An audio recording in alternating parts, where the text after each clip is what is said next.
All right, so interesting jobs report. You got to write a paper about it. We got a pretty decent one here. This is one I haven't seen a revision like this in a long time. I don't know if I've ever seen a revision like that. That's a pretty big revision, isn't it? We thought 199,000. Oh, you know what? It's actually 510,000. That's massive. That number does get revised, but boy, it's usually like, we thought it was 199, it's actually 240. You know, it's 40, 50,000. Now, the economists say we're really not that bad, because what the economists say, what they're actually estimating is not how many jobs were added. They're trying to estimate how many jobs there are. So they're forecasting like 170 million, and they're plus or minus 1%. But when you take the change in their estimate, if they're off 1% one time and off 1%, that change can be way, way off. So they say, we're not that bad. We're trying to estimate how many workers there are. And we came up with an estimate. We think it's pretty close, but Wall Street's focused on the change in the number. That's massive. 300,000 people suddenly showed up. And then on the consensus, what do you notice about the consensus versus the actual for January?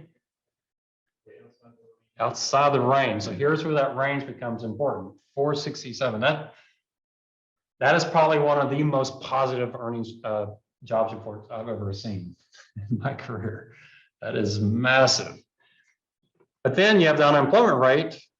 It actually went up. How can you add that many jobs, essentially 1 million jobs in 2 months, and unemployment rate go up? So you got to figure that out in your paper. These are two different surveys. One is a survey where they call corporations and ask them what they're doing. The other one, known as the household survey, they actually talk to households. So I've been in a household survey. I remember they called me, the Department of Labor called me and said, hey, do you want to be in our monthly survey? I said, oh, you betcha, that'd be great. So they came by and asked a lot of questions. Some of the questions are really quite personal. It's like, are you really the Department of Labor person, or it's like my neighbor dressed up or something, but really personal questions. But one of the questions they ask is, did you work last week? If I say yes, they're done. If I say no, then I ask, did you want to work last week? All right. So in the summer, I didn't know how to answer the question. So they say, did you work last week? Well, no, I'm a professor. I only teach in the fall and spring. Did you want to work last week? Well, I mean, I guess, yeah. I mean, if I had a summer class, I would. So I don't know. I might have been unemployed in the summer because I would love to work, but I wasn't working. So I don't know how they put me down. I kind of explained to them that, you know, I'm part-time, so I don't work in the summer. So I guess I don't really want to work. My guess is he probably did not put me down as unemployed, but that's a household survey. So they can give you different answers. The other thing you have to worry about is the participation rate, which heavily influences the unemployment rate. That the article we talked about last week said this report is very sensitive to when in the month they do the survey. Did they do it the first week, the second week, the third week? So that's really, really important, especially with Omicron and what's going on. Remember the article I showed you last week, people were worried it's be a really negative number. And so they were worried on this number up here when you call corporations, but you have the same impact on the unemployment rate. And why would that be? Well, if you're out sick, are you unemployed? Well, if you're on salary, you're not. If you're not salaried, if you're an hourly worker, if you're out sick, guess what? You're unemployed, right? You didn't work last week, you didn't get paid. So if I was at UTSA and a salary and I didn't work last week because I was sick, I would not be unemployed. But if I were working at McDonald's for an hourly wage, yeah, I was unemployed for a week because I was sick. So that's why that can be a big deal. Private payrolls are essentially moving in the same direction. So private payrolls, so this isn't something going on with government jobs. The private payrolls really explain everything. Anything on inflation, those are big numbers, right? The inflation numbers are pretty big, 5%. It's a huge number. Now, when I was at UTSA, my first few years, I did forecasting. And I remember the first year we said, let's use 5% for pay raises. And I thought, wow, that's a really low number because inflation had been so high for so long. So I remember the year we said, hey, let's use 5% as a low inflation number. Today, 5% is a pretty high inflation number for labor. So those are big numbers. This one's outside the range, and this one's outside the range. So you know, these are scary numbers. And then the work week, you know, maybe that's big or not. I don't think that's usually not a huge number. Again, they give us manufacturing, but if you go to their site, they'll give you all the details. I don't know why manufacturing is the one they put on here. I don't really think it's the most critical one right now. So just because it's on that report doesn't mean you need to talk about it. So if I were doing your paper, I probably wouldn't talk about the manufacturing, and I probably wouldn't talk about the average work week. Why? Because it's just so small. You know, it's 13,000 out of 444,000. It's obviously manufacturing is not what caused this. It's right in the range. It's a small number. So is it education? Is it retail? What's causing that big shift? So if you go to their report, they'll actually show you.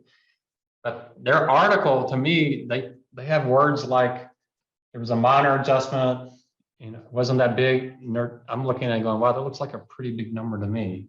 So I don't know who wrote that and why they think something I think is a really big number and they don't think it's all that big. There are other consensus numbers out there. There are other ranges out there. So when you read articles, you might say the consensus was 170 and they're saying it's 150. This is the one that you normally see. This particular format is the one I usually go with because it just, you know, it's kind of the standard format. How did the S&P do? May want to give the S&P and remember how to talk about it.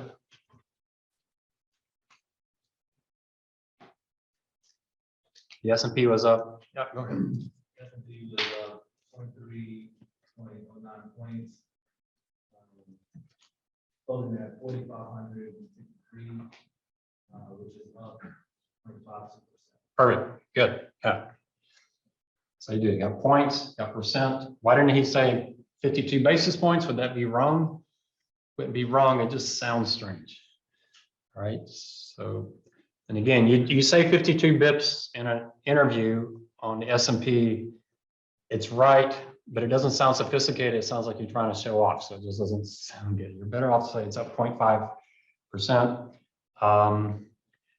Now on the rounding, you know, you're deciding whether round or not. You could certainly say the S&P was up 22 points or about 0.5%. You know, you can certainly round when you're talking on the paper. You know, you kind of decide. I don't care if you put the decimals out there on the S&P. The NASDAQ was up a bunch. So tech stocks, they rallied it quite a bit, but they're the ones that have been selling off too. We're going to talk here pretty soon. Why do tech stocks sell off when interest rates rise? But interest rates rose on Friday and they didn't rise. But we'll talk about why are tech stocks more sensitive to interest rates than say utilities, or well, maybe not utility, but more value type stocks. We'll talk about that. Small cap has really been struggling. I'm kind of pushing in the small cap right now, assuming that we're not going to have a recession, but small cap, the Russell 2000 is struggling, but it's up about the same as the S&P on Friday, but over the longer term, it's struggled. Oil prices are getting back up there into the 90s. That's pretty amazing. Is Ukraine causing prices to go higher on oil or go lower? You would think it caused them to go higher, right? Because if we put sanctions on Russia and they're a big producer of oil, that could be a big thing. But oil prices are up quite significantly because of the unemployment report or jobs report. Who knows? You'd have to figure that out, but that's certainly a big number. Gold was up quite a bit, but not radically, 0.3%. All right, someone want to explain treasury yields? This is the one most missed on the paper. First of all, was that a big day or a small day?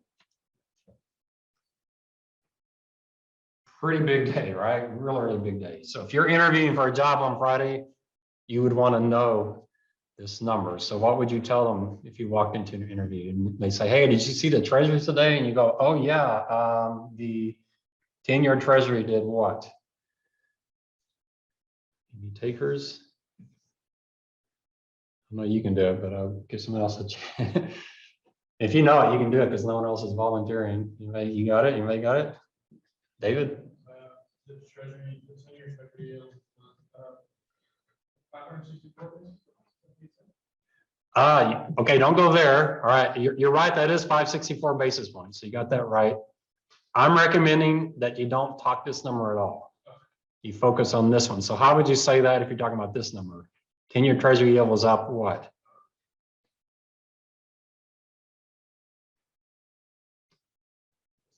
You got the interpretation. 10.3 basis points. All right, very good. To close at 1.93%. So prices did what?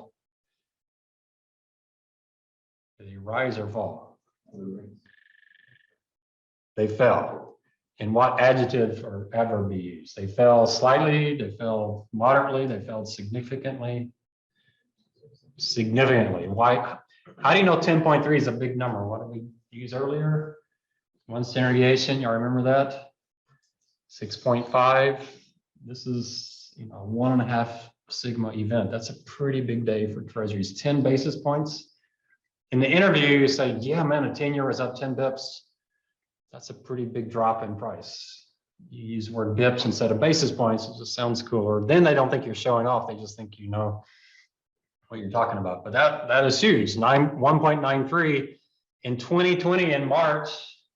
The 10-year treasury hit an all-time low for its entire history at 0.5%. So we're almost up 4 times where it was just a couple years ago. I don't think you can find anywhere in history where the 10-year treasury yield quadrupled in 2 years or a year and a half. I mean, that's pretty amazing. We're at 0.5%. Now we're at 1.93%. 2%, I think, is a very psychological number. I remember in early 2020, when the 10-year started dropping down to 2%, and we started debating in the investment society, hey, could it really go below 2? And then it's dropped down to 1. It's like, could it really go below 1? And it kept dropping. One person said, I think it's going to hit 0.25%. It didn't get that low. It got down to 0.5%. But that's a high number historically, but during my career, it rarely was below 5%. So from my career, 1.93 still seems like a really low number. What's inflation right now? Like 5%, right? Why would you buy a treasury that's going to pay you 1.93% for 10 years when inflation's at 5%? So it still seems low relative to inflation. So obviously anyone buying a 10-year treasury doesn't think inflation is going to stay high for a long time. Bitcoin's obviously been getting beat up quite a bit here recently. I forget what its high was. It probably tells you here, what, 70,000 or something, 69,000. So it's down significantly. Someone was asking, I'm going to have to do this. I'll have to get on a Bloomberg and do a correlation between gold and Bitcoin. That would be somewhat interesting, right? Just to see. But it's come off quite a bit. Gold is, they don't give us the 52-day range. So you look at gold versus Bitcoin, Bitcoin was up 11% and gold was up 0.26%. So obviously on Friday, there wasn't a high correlation in those two things. I do think Bitcoin has a life of its own. That's not necessarily related to gold, but we have to do that analysis. Would you talk about Bitcoin? The question is, does it have anything to do with the jobs report, or is it just random noise? So do people look at the volatility indexes? You could. I didn't put it in here, but the volatility index is a really good thing to do. The volatility index, we'll talk about it later when we talk about options, but it's the implied volatility of options. If you want to find it in Yahoo Finance, but you just go into Yahoo Finance and in the search, you do shift 6, that little caret, and then VIX. You'll find it. It was interesting when I was on when I was at UTSA, our board hired a new board member from Rice University. She actually developed the VIX. So I got to talk to her one-on-one. She sent me all kinds of data that I didn't take with me when I left USA that I really wish I had. I should probably email her. I'm sure she would send it to me again. So it's somewhat elevated, which you'd expect because stocks sold off quite a bit in January, but it's back down from it got pretty high in January as we saw stocks selling off. So the VIX goes up when stocks are falling, it comes down when Stocks are rising. What the VIX is telling you is how much fear there is out there. When the VIX is really high, stock markets are usually falling because everybody's scared to death. When VIX is low, no one's worried about anything. So right now it's at 22. It's been as low as 14 and as high as 39. What's normal? The VIX should be the same as the standard deviation of the S&P 500. The standard deviation of the S&P 500 historically has been about 16, 17%. So the VIX normally should be around 16, 17. Right now it's at 23. So it's a little bit elevated. I don't know what it did on Friday. I didn't look at it on Friday, but we can look at the historical data. So on Friday, yeah, you'd expect it to drop some. Why would it drop on Friday? Any guesses there? This last Friday. Yeah, the jobs report, right? So what did the jobs report do? It gave them information to reduce uncertainty. What does the VIX do when you get new information that reduces uncertainty?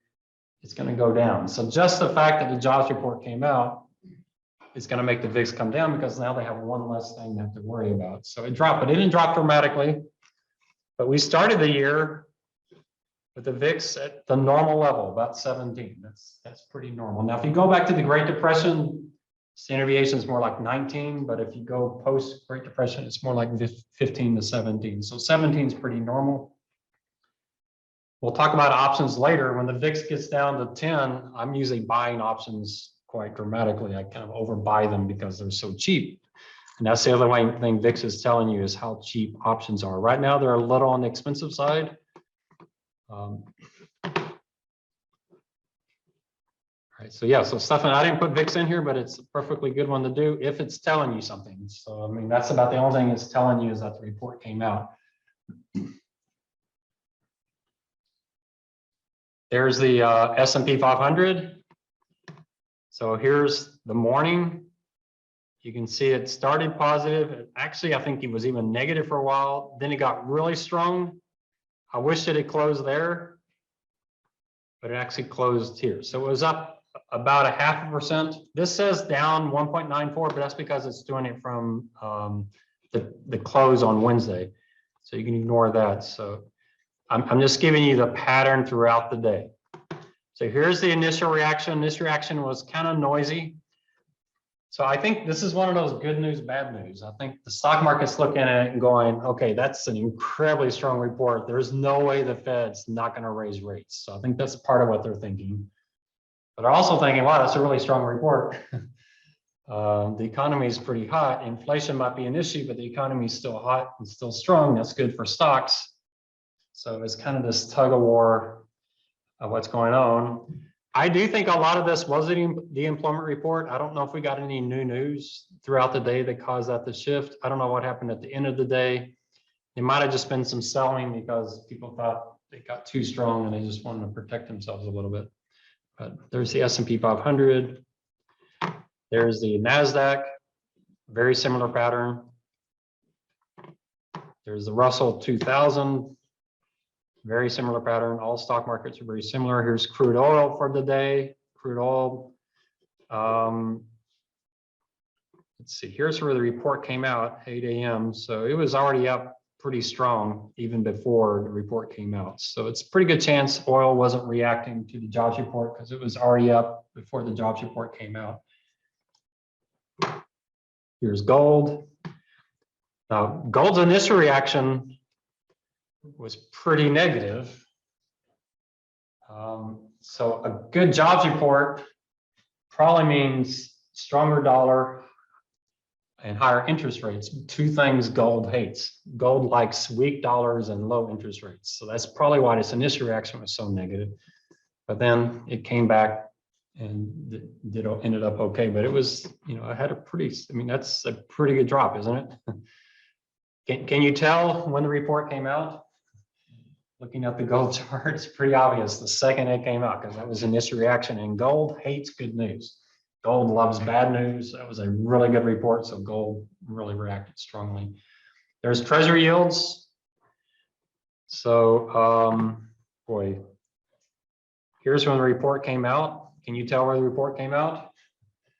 On treasuries, Treasuries are probably more sensitive to the jobs report than the stock market is. What is the Treasury worried about? They're worried about the Fed raising rates, but they're also worried about inflation. So that was probably a lot of that was in inflation.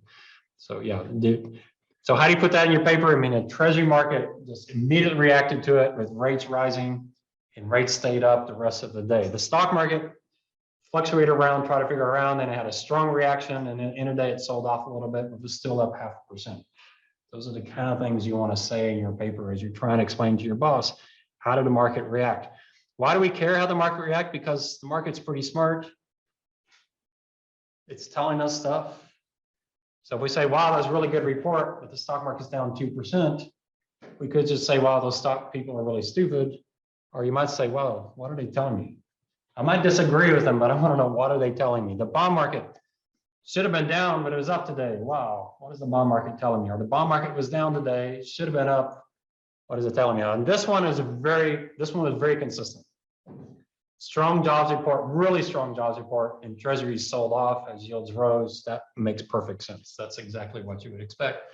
So there's no confusion there. So the bond market told you exactly what you thought you would have thought they would have told you.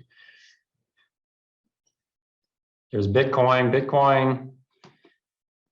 So there's 2.4. There's a jobs report. Does it look like Bitcoin was reacting to the jobs report? Doesn't look like it at all, right? Something else happened right here. I don't know what happened right here, but something else happened right there, and it really shot off at the end of the day. Oh yeah, could be it. That could be it. And the US dollar shot up initially, kind of fluctuated around, ended up, looks like it's higher than when it started. Yeah, definitely the US dollar strengthened as you would expect, which is, it's interesting that gold ended positive. So something else must have come out later on gold. Gold's a little interesting because you've got good news, stronger dollar, but you also have that inflation thing going on. Gold loves high inflation. So is this a strong economy with higher interest rates and strong US dollar, which gold hates, or is this inflation, which gold loves? So there could be a little tug of war going on there. But the US dollar strengthened, which must mean the inflation side wasn't that. I gave you all this chart. I love this chart. Finviz.com does this chart. What do you think the sizes of the boxes are telling me? Market cap, right? I don't know if it's exactly the scale or not, because it's hard to put a $2 trillion company next to a $50 billion company and get it the size up just right, but it might be. So tech stocks, Apple was down for some reason, but tech stocks were up strong. Tesla was bouncing back a little bit. Amazon, why would Amazon be up 13%? That's kind of interesting. So, yeah, so there is some of this that's company specific news, right? Has nothing to do with the jobs report. They announced something, so you can't go with that. Banks generally were positive. Banks want interest rates to go up. Banks have been crushed. If you think about a bank, as interest rates fall, their auto loan rates are falling, their deposit rates are falling, but what happens to the deposit rates at some point? What's the lowest deposit rates can go? Essentially zero, right? I mean, how many, if your bank was charging you 2% in your savings account, what would you do? You put it in a safe deposit box or something. You went and paid the bank 2% to hold your cash. So everything's falling, but then deposit rates stop at zero and auto rates keep coming down. So their margins are getting squeezed. So banks actually like higher interest rates, especially right now when we're so close to zero. Visa, MasterCard were down. That's strange to me that Amazon would be up when Visa, MasterCard are down. Energy stocks are up. That makes sense because oil prices are up a bunch. In fact, I think energy stocks that really, have been doing pretty well on the stock market here recently. Amazon's up a bunch, but Walmart and Costco were down. It's kind of a mixed bag. So are you seeing more green or more red? More red. So it wasn't a real deep market. It wasn't up a bunch anyway, but it was a real deep market. But we definitely saw the NASDAQ was up a bunch, and you can see that in this chart. All right, so this is a great chart. You might remember this chart is here because you might have a boss that's never seen this chart before, and this could be a great thing to add to a presentation on a really big day. So if you see a big day in the stock market, 3% up or 3% down, run real quickly, print this out and show it to your boss, and you'll get some quick brownie points, for just paying attention. So, all right. So that's your goal, is to explain what's going on, read articles. I did find an article I thought was interesting in The Economist. I love The Economist. It's from Great Britain, right? Because they don't know how to spell English words. But chief executives cite worker shortages as the greatest threat to their business in 2022. They're no longer saying COVID is their biggest risk. They're now saying worker shortages is their biggest risk. That's a pretty hefty shift.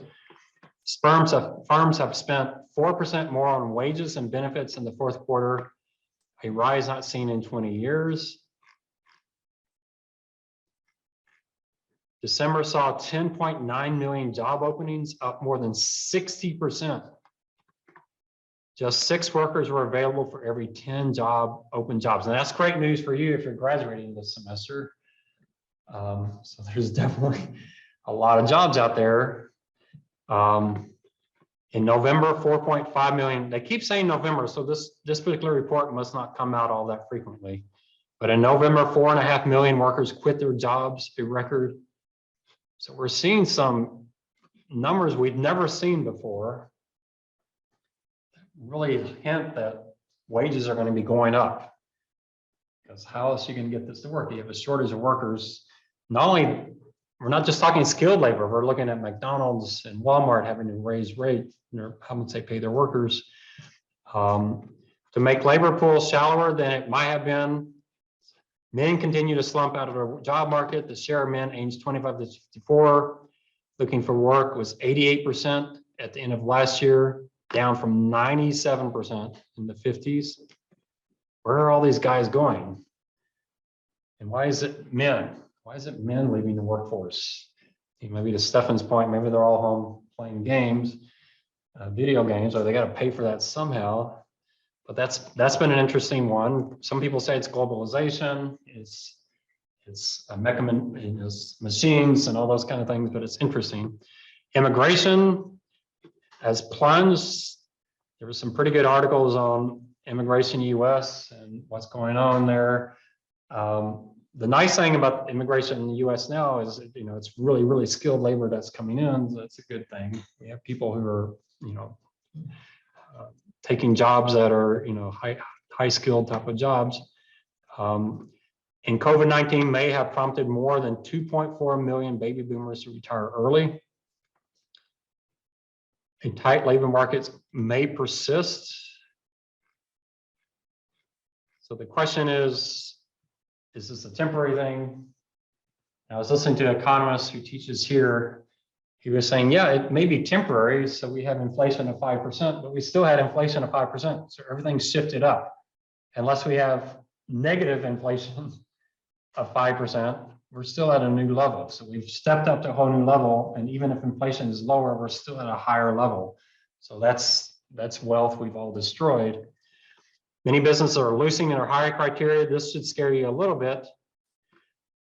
Could COVID permanently change employers' view of universities and college degrees? I think it should have already.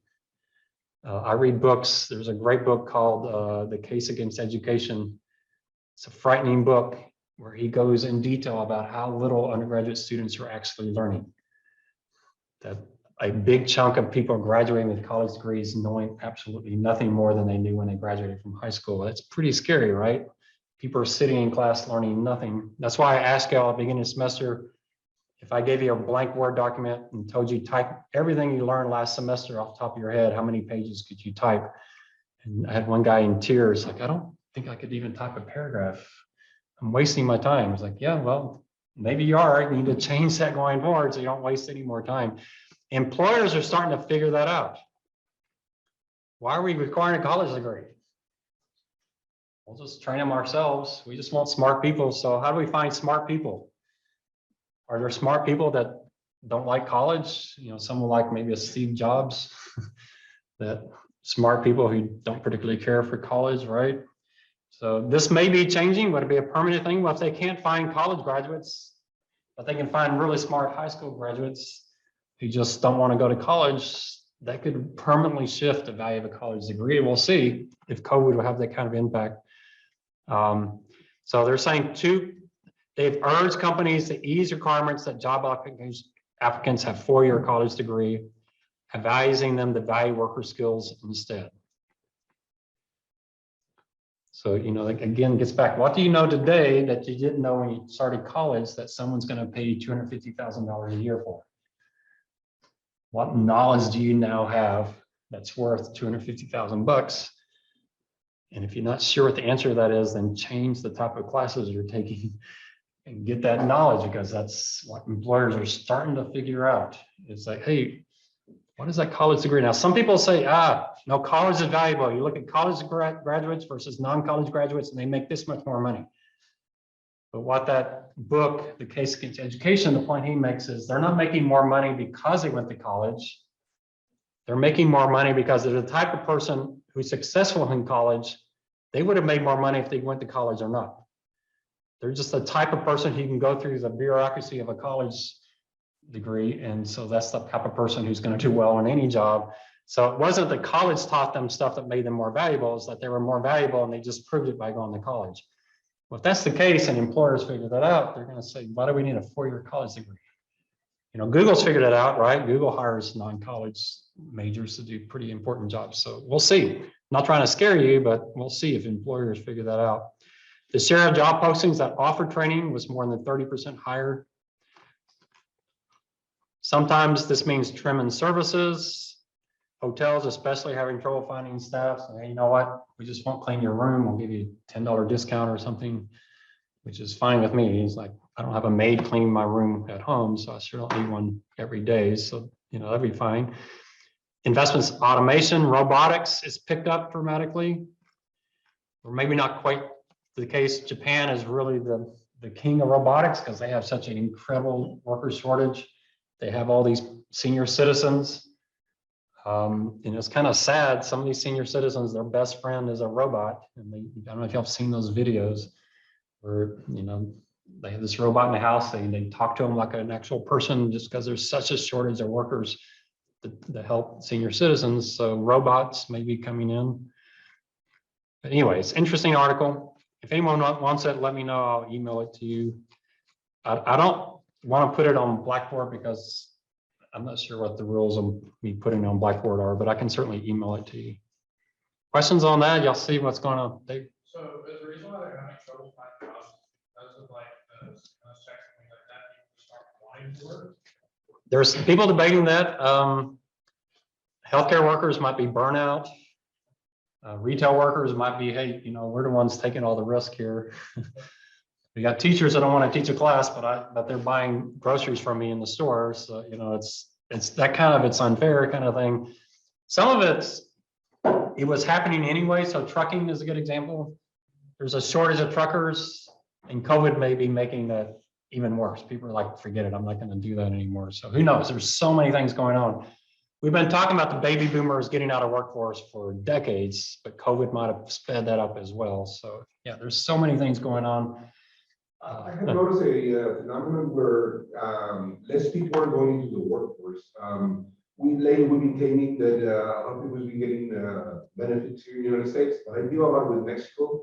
Mexico is beginning to have the same type of problem, that the workforce is diminishing, and the government is not getting the money. Yeah, so how are they paying the bills and those, you know, it's an interesting thing. But I think that there is more parents that are being able to support their kids and loving their Yeah, kids staying at home longer is certainly something we're seeing in the US.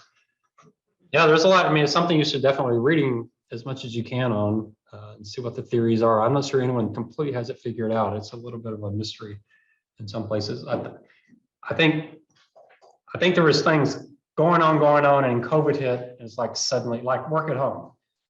You know, in the UK is interesting. The economist said in the UK, work from home was viewed very negatively. People work from home, they're not focused on their career, they're not going to do well. And then suddenly COVID comes along and working at home is perfectly fine now. So COVID has had a pretty big impact. And so how much of that sticks versus being transitory, that would be interesting to see. Now, you don't have to put all that into your paper. So your boss is really focused on what happened on Friday. But if you want to draw some of that stuff into your final conclusion, put this in the context of everything else going on, those are kind of things that strengthen your paper. So, think through, this is a critical thinking paper. So, think through what's the most important thing to put in there. I have students saying, how many pages should it be? And my answer to that is enough. It should be long enough. I'd highly recommend you don't ask your first boss that question. It's like, hey, I need you to get me this report. How many pages do you want to be? Don't ask that question. All right, that's part of the critical thinking. You've got to figure out, what does my boss need to know on here? If you put too much stuff in there, I count off for critical thinking. If you don't put enough stuff in there, I count off for critical thinking. So you got to find the Goldilocks paper. It's got to be just enough, the right amount. So it's not overdone, but it's not insufficient. So again, focus on someone who's busy, they don't have much time, but they have a meeting with the CEO, and the CEO is going to ask about this jobs report. What would you want that person to know so that they sound like they're on top of this? Okay. Any other questions on paper? I'm going to leave paper one for good now. So any other questions? This is your last chance. If you're not a writer, don't like writing, then get your draft early and come to me and I'll help walk you through and help you with it on stuff. I'm picky on writing and being good communicators. So I'll definitely tell you if I see stuff I think is harming your communication. And you need to get something out there on LinkedIn if you don't already have papers. This is a good paper to put out on LinkedIn. It fits pretty well. It's a pretty generic topic that people would understand. All right, let's finish up. DC cuts I on fixed income. Sorry, I left the U out before. I think I just failed to copy it over. So we did duration, convexity, credit, and then we did taxes, structure, and inflation. So the U on fixed income is US versus non-US bonds. We're going to have the same thing on stocks, but it's radically different on stocks. Right? I get a few students that get confused. And what we say here about bonds, they put that under the stock section, or they take the stock section and put it under bonds. It's two radically different topics. Okay. For most investors, non-US bonds are considered an alternative investment. The majority of US investors do not buy non-US bonds. There's a good reason for that. UTSA, when I was there, they were thinking about starting a non-US bond fund. And the head of the department, Cliff, he says, I don't want to do it for exactly this reason. Why is that? And it all has to do with currency risk. When you buy a non-US bond, you got this bond that's fluctuating like this, and you got this currency that's fluctuating like that. And you have these investors who may not be that sophisticated, and they say, oh, a high quality bond fund, that'd be a low risk investment. And then the US dollar strengthens 10%. They just lost 10%. I go, wow, how did I lose 10% on a high quality bond fund? So because currencies is a big risk to bonds, most people don't invest outside the US. So when you buy non-US bonds in developed markets, currency risk dominates everything else. You're really buying currency. And what's currency is about? Currencies is all about interest rates and inflation. A good friend of mine, he's from India, and he said, wow, I can buy CDs in India that are paying 12, 13%. Why wouldn't I just do that? Well, why are India CD certificates of deposit paying 12% when the US are only paying 1%? Well, because inflation in India is much, much higher than the United States. So what I told him is, if in the currency markets, it's forecasting inflation in the US and inflation in India. If those forecasts are perfect, if you convert your money into Indian ruble and buy Indian CDs, and if those inflation numbers come out perfectly, when the CD matures and you transfer it back to US dollars, that entire 12% return is going to be offset by your loss in inflation. Your currency loss will exactly offset it. And you end up with the exact same return you would have gotten if you just bought them in the US. So why would he buy Indian certificates of deposit? Only if he thinks the currency market has a bad forecast of Indian inflation. If the currency market's assuming 12% inflation in India and you think it's only going to be 6%, then you would do it. So when you buy non-US bonds, you're really making a bet on what the currency market says about inflation and what you think inflation is. That's a pretty tough bet for most retail investors to make, right? At USA, we bought non-US bonds in our pension plan, but that was a little bit of a play on inflation. And we didn't have a high allocation. I think we only had like 5%. So it's a tough thing. So most people don't do this.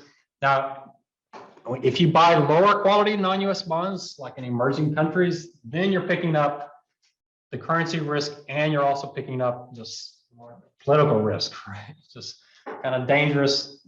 Some of these countries can be really dangerous, like Argentina, that just suddenly says, hey, we're not paying our debt anymore.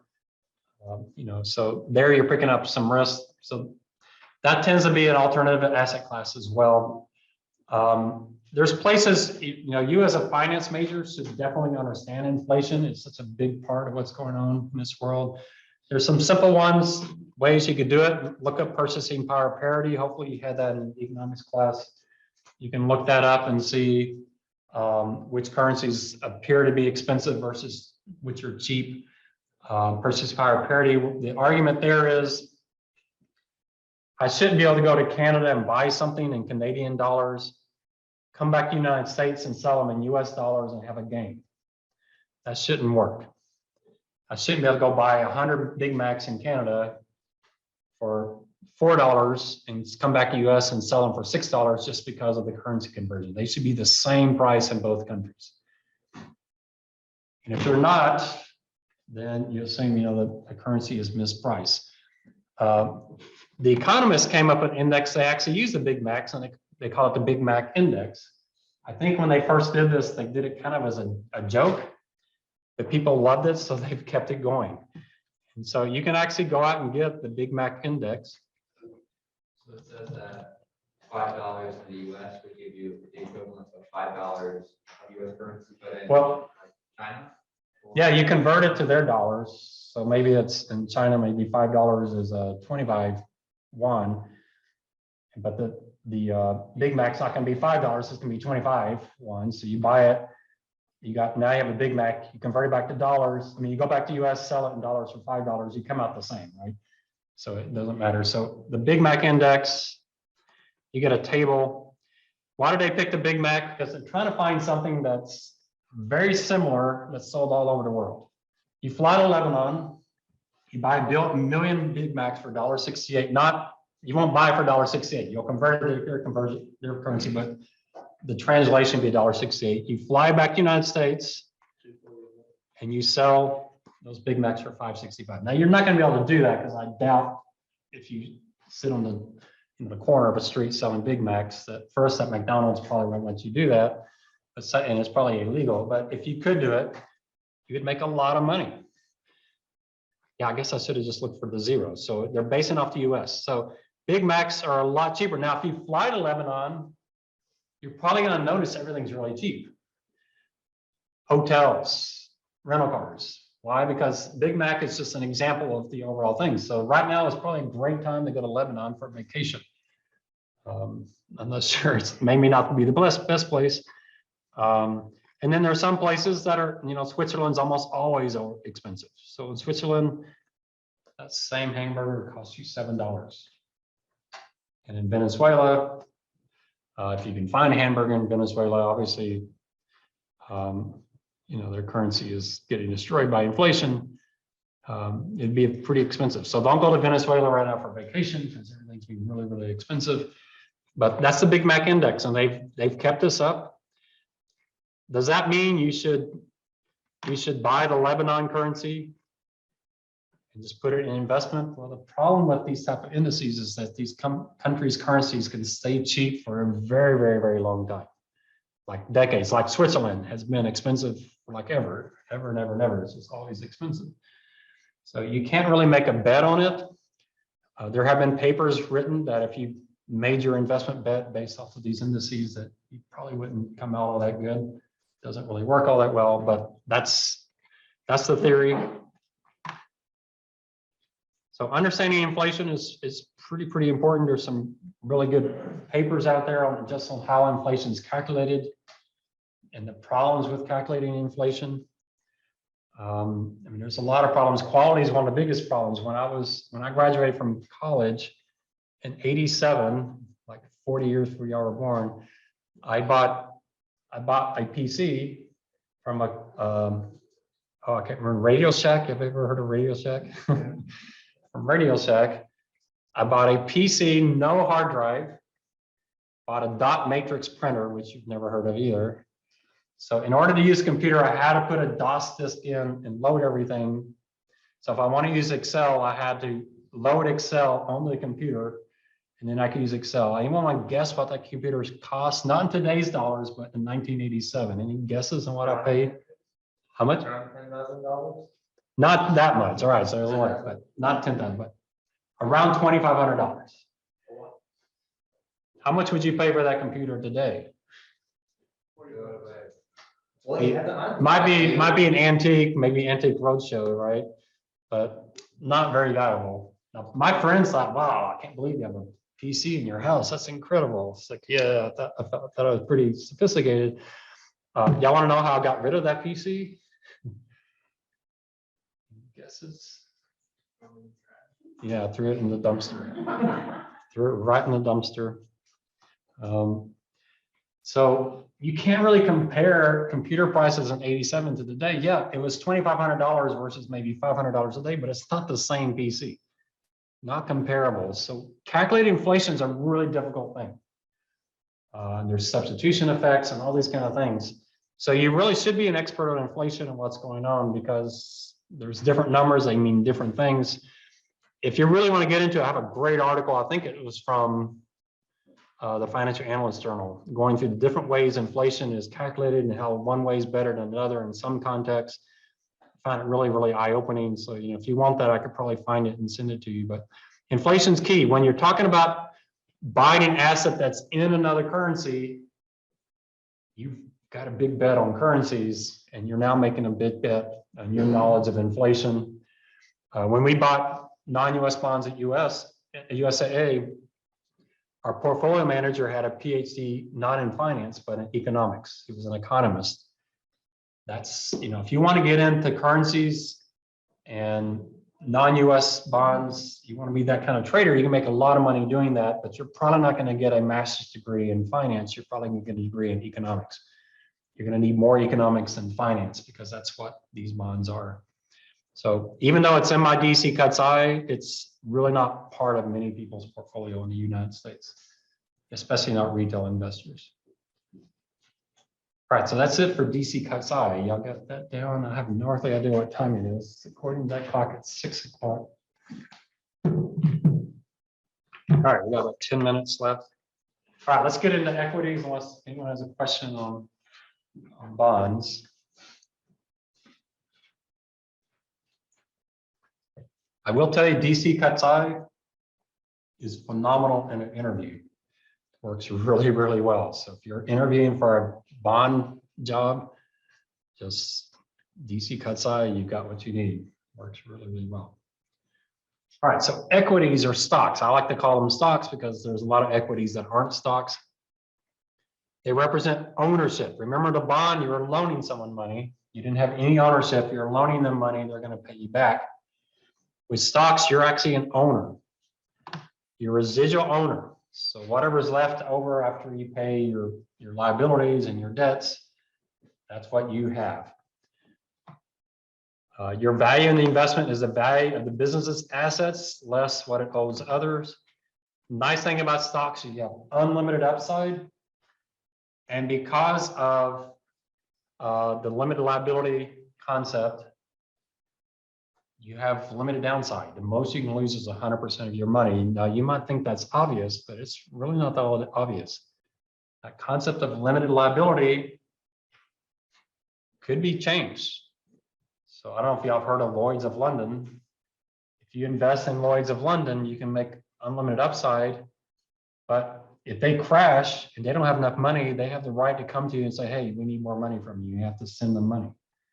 So you can lose more than 100% of your money. Would you want to do that kind of investment?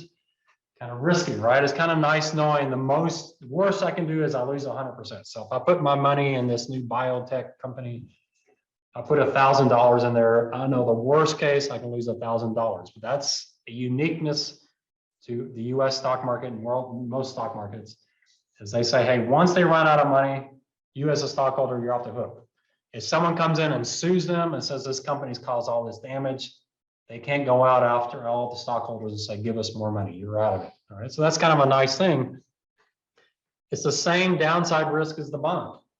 So the most you can lose on the bond is 100%. The most you can lose on the stock is 100%. But with the bond, the most you can make is that coupon. You don't have any upside on the bond. With stocks, you have unlimited upsides. So that's why stocks are such a popular thing. The same downside risk as bonds, but a lot of upside. And a lot of people think this concept of limited liability is a big reason why economies have grown so fast. The Industrial Revolution gives people a strong incentive to invest because they know they got a downside protection. Now, the key on this part exam, which is where a lot of students do really weakly here because they just assume I don't want much, and I actually want a lot here, is to actually explain what a stock is. And what a stock is, it's pretty simple. You get a cash yield called a dividend, and you get future earnings growth. That's the expected return on stocks. The current dividend yield, which today is really low, like, oh man, I don't even know, 1.4, 1.5%. Current dividend yield plus expected earnings growth. Now there is something called repricing. We're going to ignore that for this class, but repricing is maybe you get a dividend yield plus expected earnings growth, but the stock market was oversold. It's really cheap, so you get an extra return because you just happen to buy stocks really cheap. Or maybe the repricing is negative because you just happen to buy stocks when they're really expensive. I'm ignoring that. That's just noise. But when you buy a stock, you're getting the current dividend yield plus expected growth. All right, pretty simple. I've heard that my entire career. So one day I said, you know what? I wonder if it's actually true. So I went out and tested it. Went back to 1871. When you see 1871, you know where I got the data. Anybody know where I got this data? You see 1922, that's one person. If you see 1871, that's another person. Any clues on this? Not the Treasury. There's a really famous guy out there. He has a famous Robert Shiller. Y'all heard of him? His Case-Shiller Index, have you heard of that? So there it is, online data. He's a Nobel Prize winner. I bought his book. I didn't like it, so I don't recommend his book. But here it is right here. You click on it. And now you have the US stock market monthly back to 1871. US 10-year treasuries monthly back to 1871. You have inflation monthly back to 1871. If I'd done this when I was in college, how long would that have taken? Check back with me about 4 years. I'd still be working on it. So kind of nice thing. So what is he saying here? When this number is high, he's saying stocks are really expensive. When this number is low, he's saying bonds are really expensive. So what is he saying?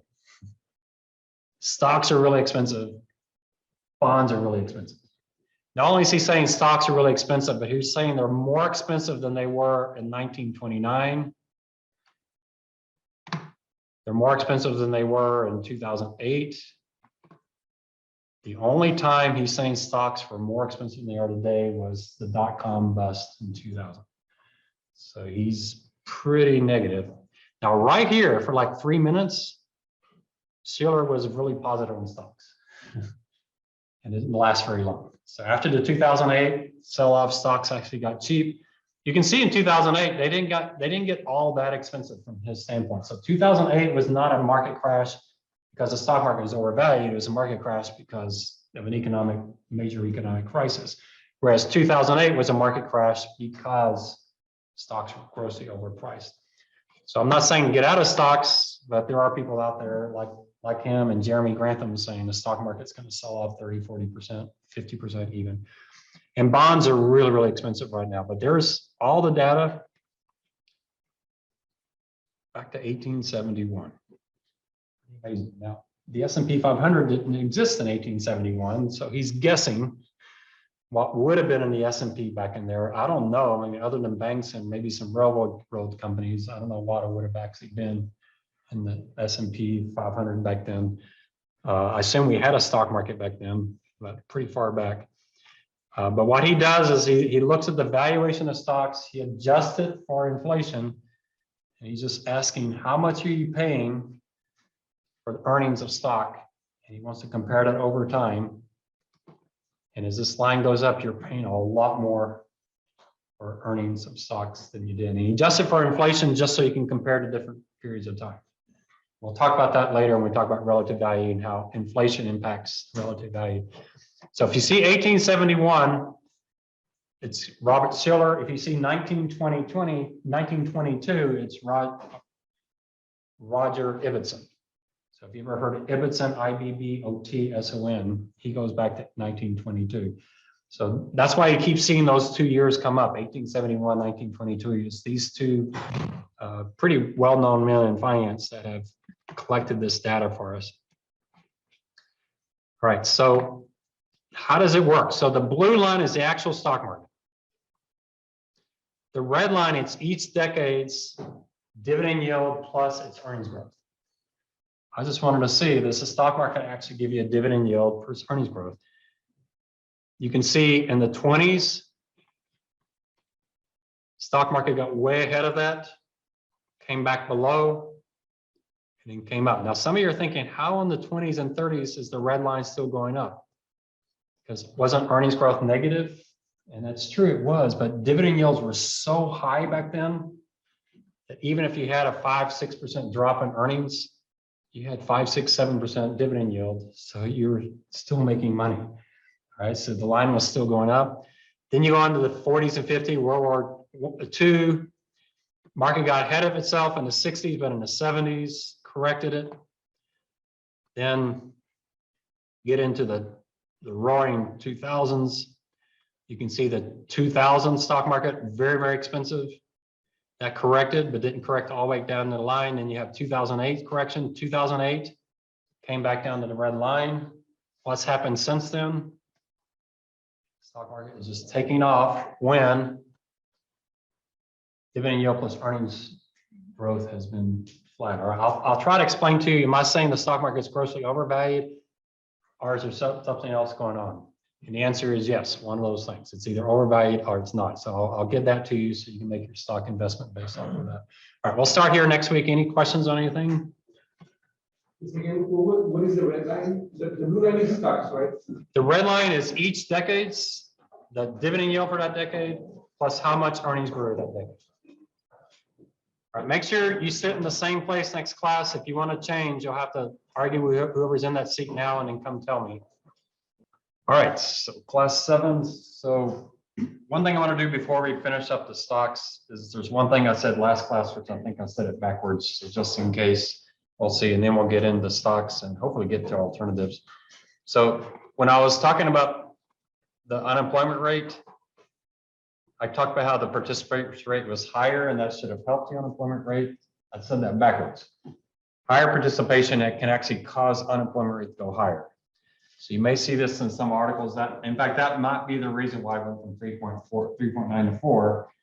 So if you think about the participation, is more people are participating in the workforce, but that means more people, the people that are working doesn't change, but more people are saying, hey, in the last month they're saying, I'm not looking for a job, and now they say they are looking for a job. That just gives you more people that are going to be unemployed. So you have more people say, I'm looking for a job, but they may not have found one. That could to go up.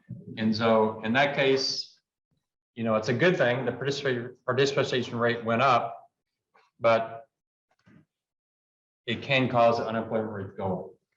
And I've seen times that unemployment rate falls and the participation rate falls, and you're like, it's really not good news because people just gave up looking for jobs. They said, no, I'm not looking for a job. It's hopeless. I'm going to go back to school or whatever. And it looks like the unemployment rate falls when in reality, people are just hopeless and they've given up. So a higher participation rate, that's a pretty significant jump. I mean, it's outside the range, 62.2. That would be maybe a good one. If you type participation rate,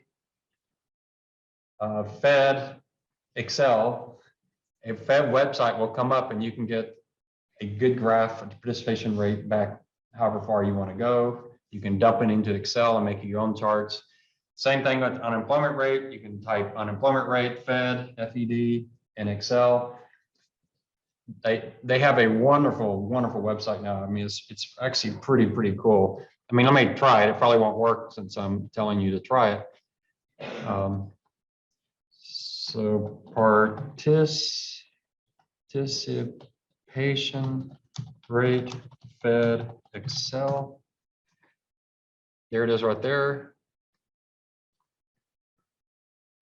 Brings up the chart.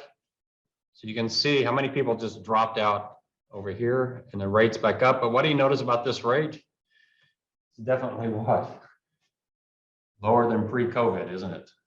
So it's still pretty low. And what else do you notice? Much lower than we've seen historically. Anyone want to guess why did the participation rate go up in the 60s and 70s? Any guesses there? Who was joining the labor force in the 60s and the 70s? Women, yeah. So women joined the workforce. What's going on here? Could be baby boomers, could be, you know, men 25 to 55 that have been for some reason dropping out. You know, what could cause that rate to come back up? Maybe we start child labor again. Who knows? But it's definitely, people are really concerned about this. I don't think it's the baby boomers, because I don't think the baby boomers really are retiring in droves yet, the way you might think. So there's definitely something causing that number to come down quite significantly. My life insurance class, we say part of it could be disability. A lot of people went on disability under Social Security disability. You talk about Social Security being bankrupt and Medicare being bankrupt. Nothing's as bankrupt as Social Security disability. That thing is just completely in the red. So, Dave? I was like looking on the graph, it said kind of around the 2000 area where it was the highest. Now it's just showing a lot of that.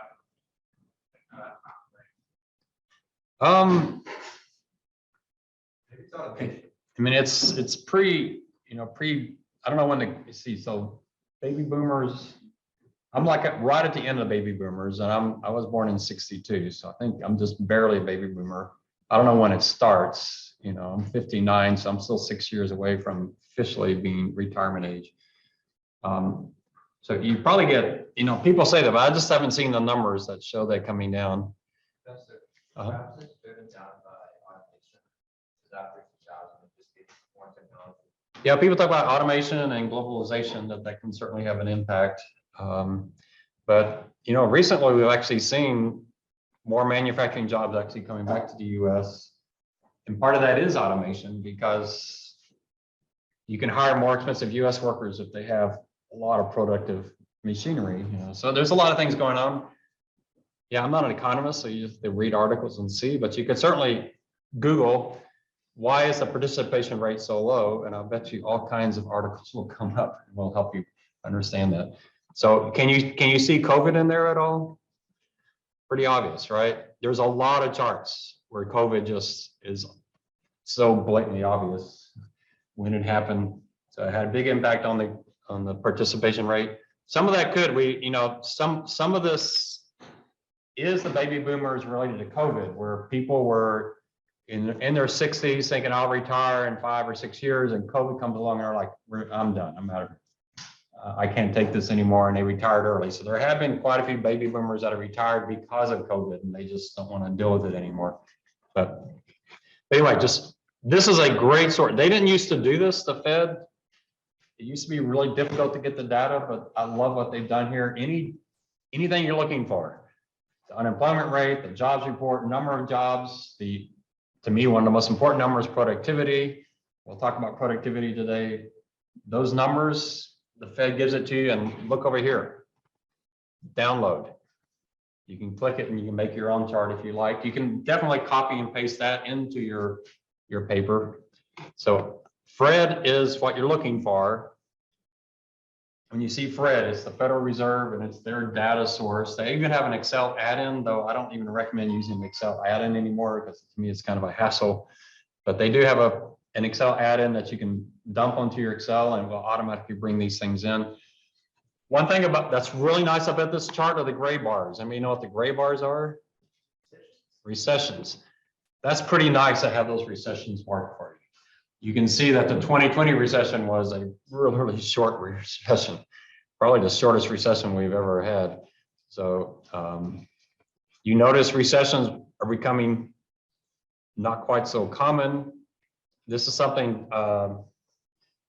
Nassim Taleb, he says going forward, we're gonna have these incredibly calm periods followed by big horrible periods, then a calm period, and then a big, much more horrible, big sell-off, then calm, and then much more horrible. So he's like, we're gonna be fooled in the calmness, and in each next one is just gonna be worse than the previous one. It just gets worse and worse. That's that globalization. We're all tied together much more. Everything, you know, China sneezes, everybody else gets sick, or the US sneezes, everybody else gets sick. It's one of those things we're much more integrated than we used to be. But we'll see. Obviously, the 2008 was a pretty bad economic time, but the numbers on COVID, we've never seen numbers. I mean, there's jobless claims, the GDP, we've seen numbers that have never changed as much as they changed in 2020, even though it didn't last that long. All right, so just let you know that I kind of messed that up a little bit. All right, hopefully it's those on Zoom are seeing a yellow chart right now that says overview of stocks. So last class, what do we say a stock is? You buy a stock, what's your return going to be? Current dividend yield. Everybody taking notes? Have something, piece of paper or something. I know some students think there's no way he's going to say anything of any interest to me, but just humor me and pretend like I might. So return on stock, you got the dividend yield, which is what they're currently paying out. Some stocks don't pay any dividend yields. So your entire return is going to be the earnings growth. So dividend yield plus an expected earnings growth. And there's also repricing, which is just the noise around that. So I gave you this chart, which right now implies stocks are really, really, really expensive. And I showed you Robert Shiller, his chart says the same thing. Stocks are the second most expensive they've ever been. So what could that be? Are stocks expensive or is something else going on? So I think stocks probably are expensive right now. But I also think there are things going on here. So there are a couple of things that could cause this line to be so much higher. One is risk. The stock market's not as risky as it was in the past. So the actual discount rate's lower. That doesn't mean you'll have a higher return going forward. It just means there's a one-time shift to the lower risk and the stock market shifted to that, and then it will go to its normal return after that, which means we should get to a point where the blue and the red just parallel each other. So there's one. The second one is expenses. Stocks were far more expensive to buy 20, 30 years ago than they are today. I mean, what are you paying in commissions now when you buy a stock? Zero, right? You know what they were in the 70s? 40, 50 bucks to do a trade on stocks. I mean, it's stock transactions are much, much, much cheaper. That by itself cuts, you know, if you look at the returns before expenses, it's very different now after expenses. And so that may be why the stock market's looking more expensive, because, you know, you're okay with the 7% return versus the 9% return in the past, because when you got the 9% return, you had to pay 1-2% in expenses, and now you don't. So you're happier with a lower return today just because of the expenses.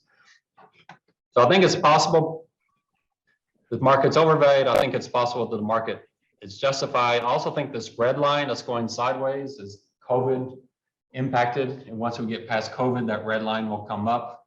So there is some other things going on there. So, you know, we'll see. All right, so this is real key in your answer. If a stock is dividend yield plus earnings growth, then what would be a good explanation or expectation for earnings growth? And I'm going to argue that we should expect corporate earnings to grow somewhat in line with the U.S. economy. So think about it. If our economy grows 6%, the corporate earnings grow 20%, what's going to happen in 20 years? Corporations will own everything. There won't be any consumers, there won't be any government. That's not possible. So if you look historically, corporate earnings, that's the percentage of our economy, have been fairly consistent. They don't get out of whack one way or the other. So you can't expect our economy to grow 6% and corporate earnings to grow 20%. It's just not mathematically possible.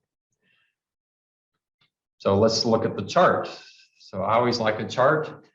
So what I did is I went back and I graphed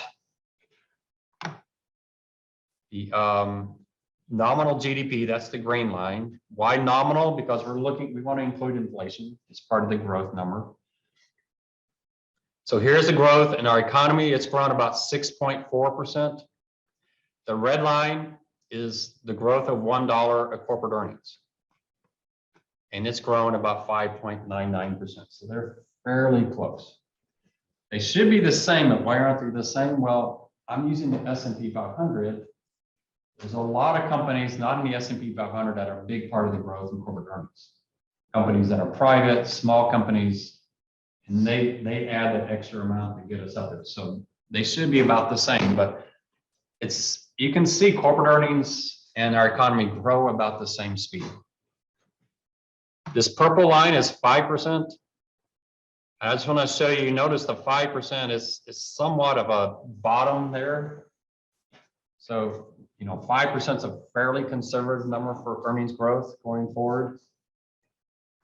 And then I did something that Dr. Demadarin does. He says corporate earnings growth should be closely tied to the 10-year treasury yield. The 10-year treasury yield is 5%, corporate earnings growth should be about 5%. And if you look at that, the average 10-year treasury yield has been 5.72 and corporate earnings was 5.99. They have been about the same. Now, what does that tell you for today? You wouldn't be buying stocks today, would you, if you expect them to grow in line with the 10-year treasury, which is not even 2%. So I don't know how he's adjusting for that. That gives you an issue. What else we know with corporate earnings? They're far more volatile, right, in the U.S. economy. Now, 2008 and 9, I think that's the accounting number. What did the accountants do to us that messed up 2008? Well, the accountants got real fancy and they started doing something called fair value accounting, which is something they didn't do before. And they said, let's mark as much as we can to market.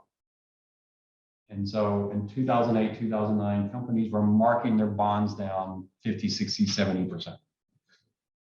I know the company where I worked for John, he had his portfolio was down 15, 20%. He had a portfolio of high quality corporate bonds. And he was off 15, 20%. They had to write that down. The company he was managing money for, he actually wiped out their entire net worth because his bonds fell so much in price. And then what happened in 2009? Bond prices all came back. So that wasn't lost business, lost income, insolvencies. That was just financial services company repricing their bonds, and they're writing off billions and billions of dollars, and then they wrote it right back up. So that to me is artificial. It's not something you saw in prior years. So I don't trust that number at all.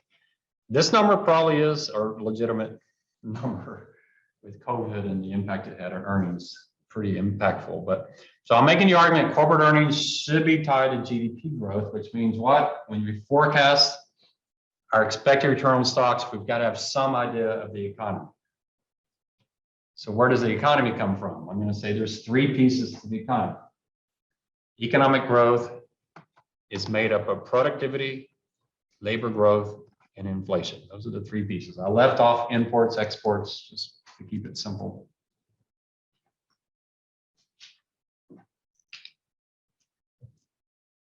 So productivity, what is productivity? It's how much we get work from employees.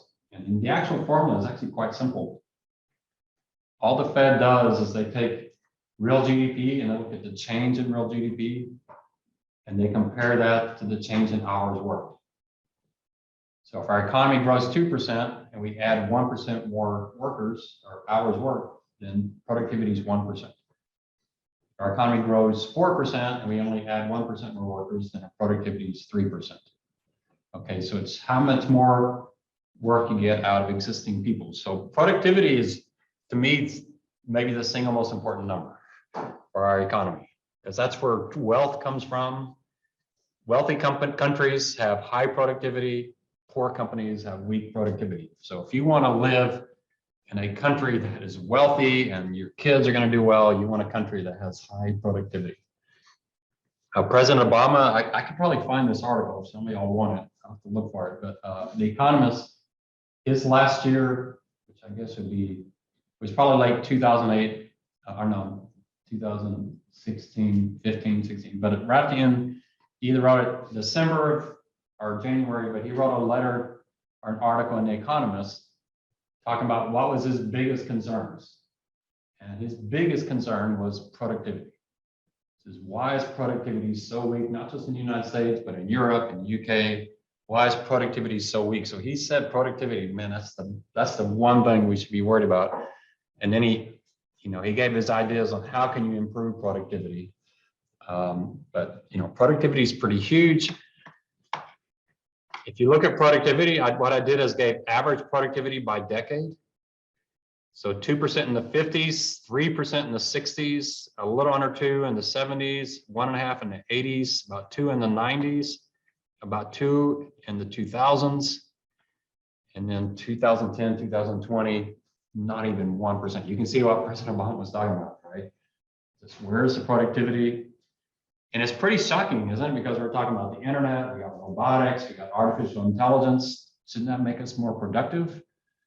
And yet productivity has come down. There's a lot of debate on that number. Some people think it's actually not even calculated correctly, that we're missing something here. I feel like we're more productive, but the numbers that they're calculating show that productivity is down, and it's been a pretty serious issue. Over time, productivity over the long term has averaged right at 2%. Now in China, productivity is much higher, but they can't continue to do that. But when you go from an agrarian society to an industrial society, your productivity is going to increase dramatically. Say how you calculate productivity.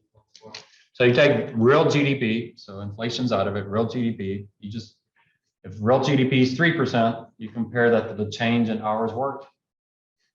So if our economy grows 3%, but we didn't add any workers, we must become 3% more productive. If our economy grows 2%, but we added 4% more workers, productivity must be negative. Because we added 4% more workers, but they only added 2% more to the economy. So, that's a negative productivity number. And again, you could Google, why is productivity so low in the United States and in UK? UK is having the exact same issue. It's not a US issue. Why is productivity so low? As you would expect it to be high. There's a lot of things out there that really jumpstart productivity. I think autonomous vehicles could, if they ever take off. I love the idea of I'm actually working while I'm driving to work. So, you have your early morning staff meeting while your car's driving you to work. That would make us much more productive, right? So energy, batteries, there's all kinds of things make more things. Okay, So when we're talking about 1970, where inflation was so high, is that going to raise your nominal GDP by a lot? Like, is that going to skew? You're nominal. That's why productivity is using real GDP. Yeah, it's just how much more work you get ignoring inflation. So it's not how much more work we're getting from employees with all the inflation. The inflation's already captured up here. But why was it so high? well, there's a lot of automation in the 70s. Yeah, the first computers. I graduated from UT Austin in '86. There were no PCs in '86, but they did have mini computers. We had something that kind of looked like Excel. I was using punch cards, which y'all don't know what those are. It was definitely more automation happening in the 70s. Definitely, yeah, it's getting better. Brandon? I was gonna ask, is there like a correlation between lower productivity now and like in the 60s, is lack of efficiency in the workforce? Yeah, I can't answer. That's something you have to read and see. Most people think we should be more productive, and we probably are, but for some reason the numbers are not capturing them. I know at USA we started a new product. I might have told you this. I can't remember. We started a new product, very popular product. It was growing 70%, and they added no staff. They did the entire thing on the internet. That's pretty good of a product that's just growing. It's our fastest growing product. It's just gangbusters, and they didn't hire a single person to handle it. They did the entire thing. It was entirely scalable. That seems like amazing productivity. I mean, y'all see me clicking right there. I showed you the Fed site. Productivity, I mean, job participation rate. And I can click it and put in Excel like that. In the 70s, that would have taken me hours or weeks or months. I remember going to the UT Austin library and wanting to get some stock prices. And there's these massive books in the library. You pull them out and there's your stock prices back for many, and you're like, yeah. And then let's say I did that. What would I do with that? I want to do some analysis. Where would I key those numbers? I don't have a computer. So I'd be putting it on a calculator, writing out, I have to do everything. It's productivity. And sometimes it just seems so incredible. How much of that got copied in the 70s and 80s and 90s? I don't know. You would have thought the 80s would have been much higher because that's when the personal computer really took over corporate America. But we didn't have the internet then, so we couldn't have dumped stuff like that back then. But so, it's something to read. There's people writing about this. It's pretty interesting stuff. And I think it's interesting to you as a finance major because you've got to figure out what it's going to be in the future. So, you're a forecaster. Labor growth, the 2000s was the first decade in US history where the number of people in the workforce actually declined over the decade. First time ever in our history. I think it's probably because in the 90s, we hired too many bankers and too many house construction people. And we kind of overdid those industries, and we had to cut back once the economy turned in 2008. But it did jump back. That last decade, we have seen some pretty good labor growth, but labor growth has been about 1.5%. But again, going forward, what is that going to be? So that's going to be heavily dependent on the baby boomers, heavily dependent on immigration, probably dependent on robotics and productivity as well, because if productivity really takes off, companies may not need workers. And so there you could see it shrink. And that's part of my theory of productivity. We do have some major watershed event on productivity. It's probably going to harm labor. Labor is probably going to, people are saying productivity is very different in the past. In the 50s, 60s, and 70s, productivity made workers more valuable. Now people are saying productivity is eliminating workers. We just don't need them. I know, who was the guy, Yang, running for president? Is that his name? That's his big thing. Universal basic income, because productivity is going to take all these jobs. I think he could be right. I just think he's probably a decade or two early, because I don't think you're really going to see that yet. But it's certainly an issue. So I do think there's going to be some relationship now more than in the past between productivity and labor, because firms are definitely going to make those decisions, especially right now where y'all saw there's all these job openings and no workers. Yeah, how do you handle that when you hire robots? And then inflation is inflation. Obviously, inflation was really high in the 70s. It's averaged about 2%. So you almost got 2 plus 2 plus 2. That gives you that 6% historical number. It's not quite the number I showed you because imports and exports, I don't have that subtracted out. But our economy, how fast could it grow going forward? You have to decide what you think about those three numbers. So historically, the dividend yield on stocks has been about 4%. What is it today? So how do you find the dividend yield? You're going to need this for paper 3. So I like to use the SPY.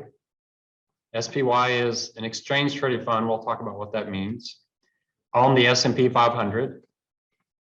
And it has a current yield of 1.3%. That's the current dividend yield on the stock market, 1.3%. That is a really low yield, 1.3%. Now, is that a low yield because stocks are grossly overvalued, or is it a low yield because companies don't want to pay dividends, they want to buy their stock back? So there has been some adjustments on stock backs. We'll talk about that on paper 3.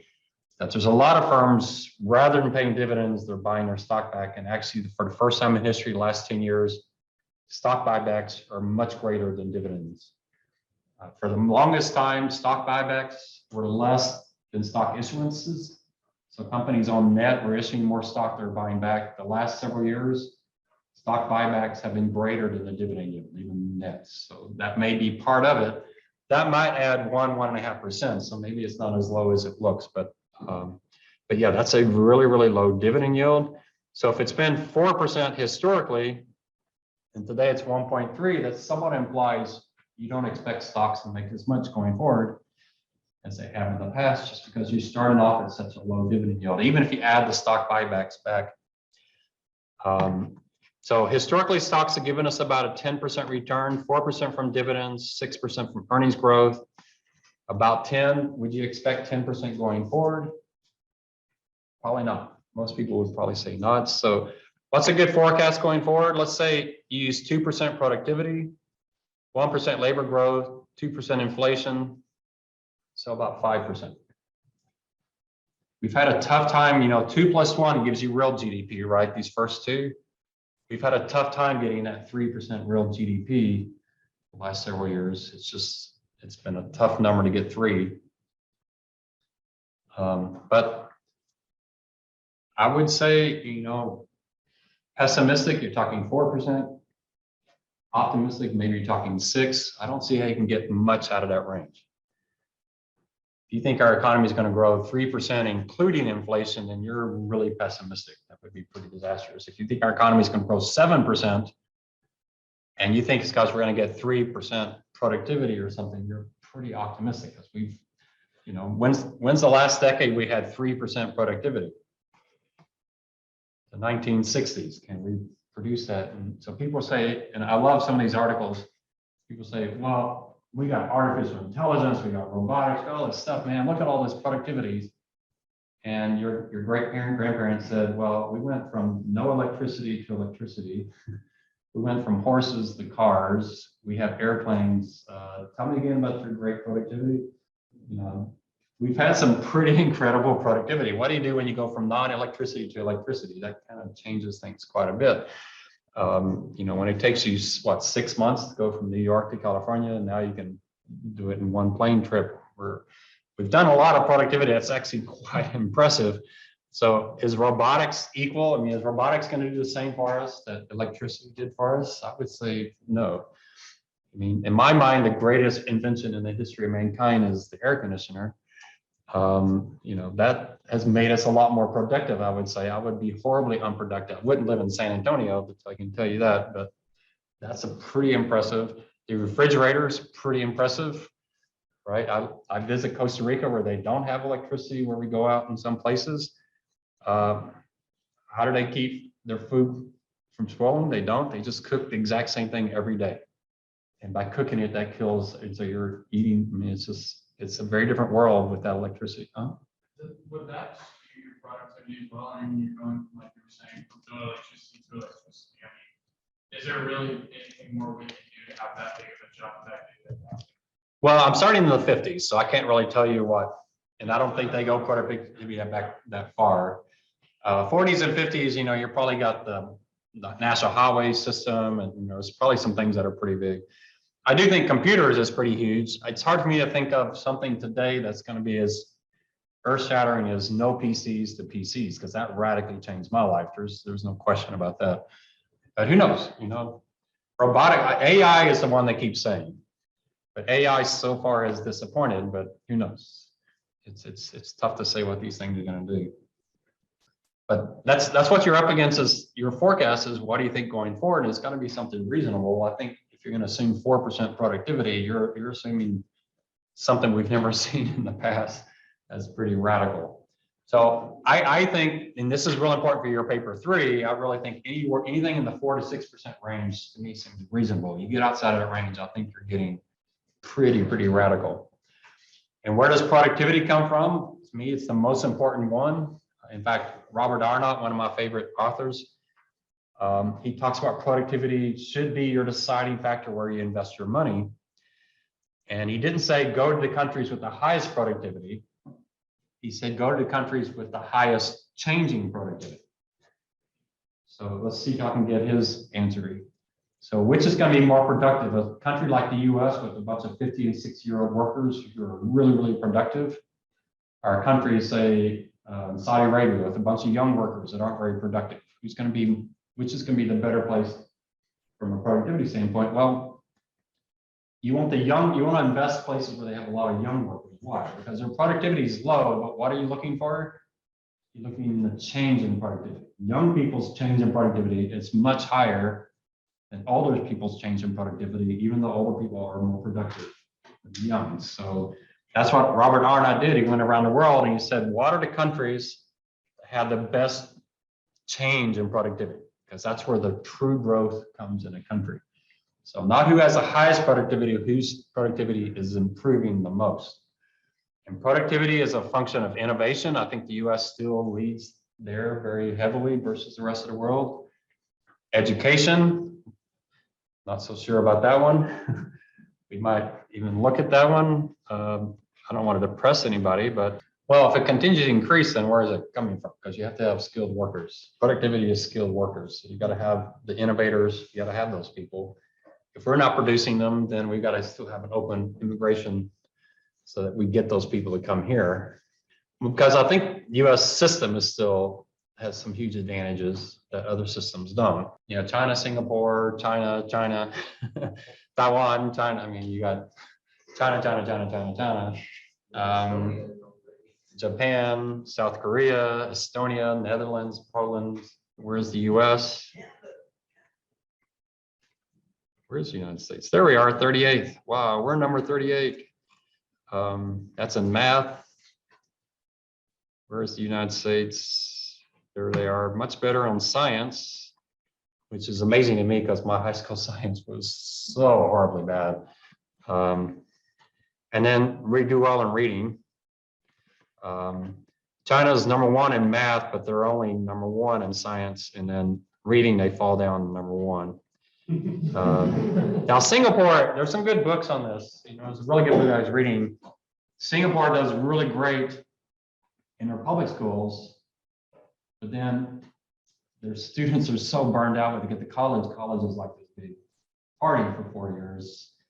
You know, is that the right answer or not? So you have to kind of ask, are they getting the right kinds of skills, critical thinking, those kind of skills? Are they just getting burned out? China has passed some laws here. Y'all seen some of these laws in China where they're actually making it illegal to have tutors. You know, it's illegal to hire a tutor because their kids are getting so burned out. There's also incentives here. They've done some studies that if you tell an American student, we'll pay you if you do well on this exam, US scores go up dramatically. You tell that to a Chinese student, it has no impact because they're already so stressed out about the exam. But in the US, it's like, oh, you pay me money, yeah, I'll try a little harder. So there are some cultural and psychological things going on here, which we may not be as bad as we look. There's a great book I do recommend you read. It's called The Case Against Education, which is just very devastating US education. Just how that y'all have seen the you know, the interview on the street kind of thing. When was the American Revolutionary War? Oh, it was 50 years ago. Yeah, maybe not. So, you know, maybe we have a problem, but my guess is they're interviewing people that, you know, maybe they had 20 people and they picked the one that had a clue.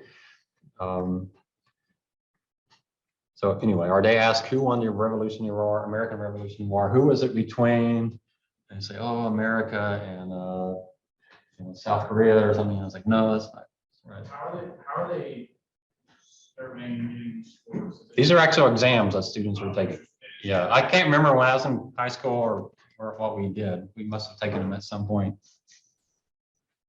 So anyway, so I mean, that's a big part of it is education. Your educational system, I think the US is somewhat weak there. We have a former student from UTSA who's changing the world of education. He's been pretty amazing. Y'all should follow him. His name's Corey DeAngelis. I don't know if y'all know him. He is, you know, he has a watch for bombs under his car, and his car is being slashed because there's certain groups that hate his guts. Usually the biggest criticism he gets is, I went to Stanford, therefore I'm right. That's the biggest argument they have against him. The other argument you hear a lot is you're an idiot. Those are the two biggest arguments people give. And Corey, mainly because his arguments are so well researched and he's done so much research, all they can do is say, hey, I went to Stanford and you're an idiot, so I'm right and you're wrong. And it's like, oh, yeah, good argument. That really lined up well. So he's a good one to listen to. And I'm kind of, to me, it's pretty amazing you have someone from UTSA that's like the lead on education reform in the United States, even though there's people that hate his guts because he's trying to change things. Pretty intense. I mean, it's a pretty political issue on education. Immigration, obviously, a very political issue. We've got to get it right with U.S. and politically, it's almost impossible. How do you get an immigration system that's really going to help your country get the right people here and encourage them to come? Government regulations. So there, I did find this one in advance. So there's a survey that the World Bank does where they look at the ranking of the ease of doing business. They give a little more detail than I have up here, but if you were to go to a country and want to start a new business, how difficult would that be? In some countries it's horrible, in some countries it's pretty good. How does the US rank here?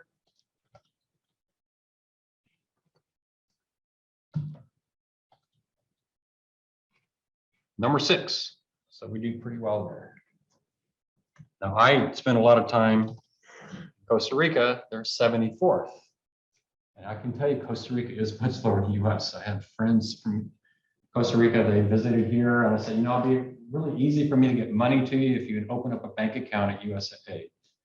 And they say, fine. So let's go by. We went by their bank at 4:55. They close at 5. We walked in, got a bank account, walked home, he had checks. When we walked out, he had an account set up, had his checks. And he goes, that takes several months in Costa Rica.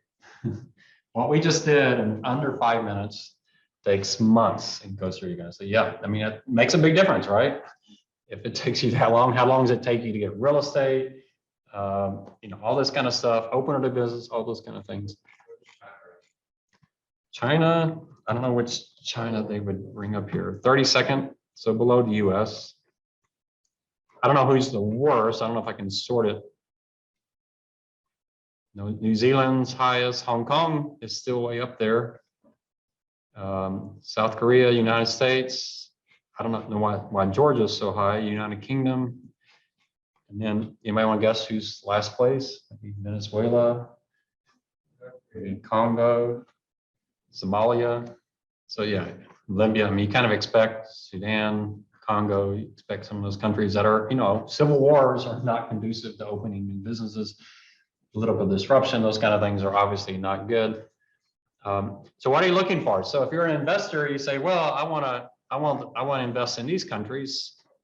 That's not the way you should think about it as an investor. What I'm looking for are the countries that are ranked low, but are improving.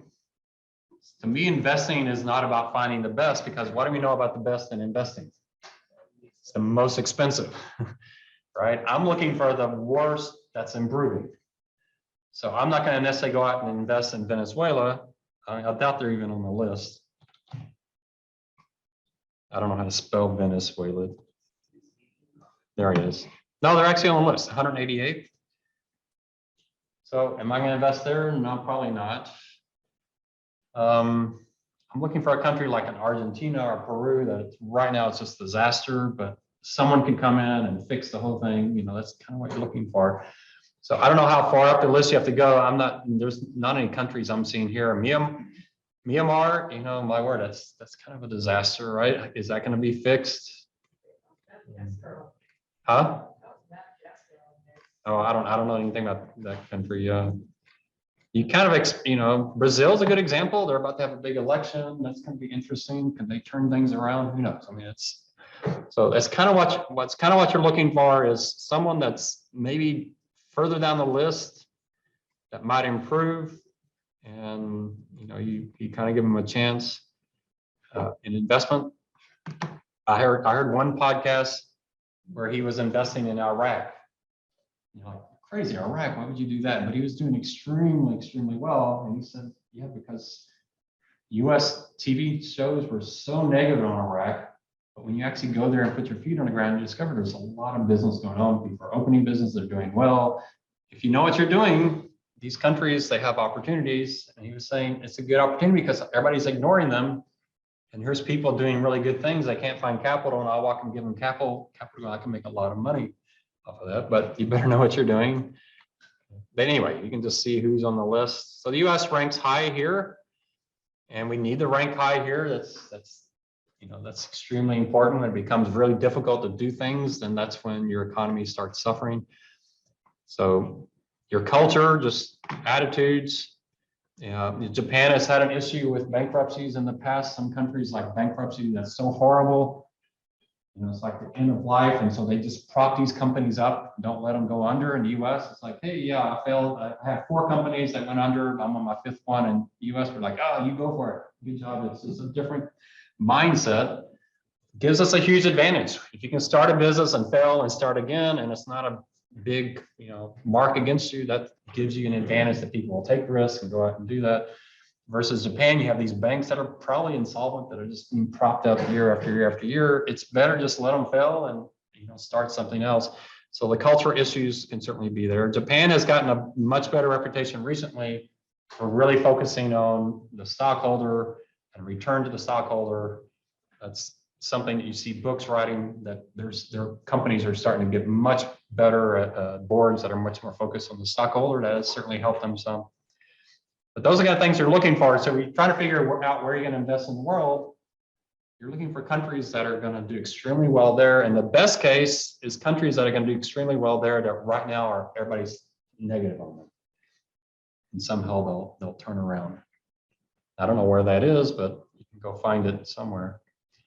All right, so let's talk about the subcategories. So that's the introduction to stocks. The subcategories are bucks, BUCS, beta, US, non-US, capitalization, and style. Those are the 4 we're going to use. There may be some others I could add, but those are the 4 that you see the most often.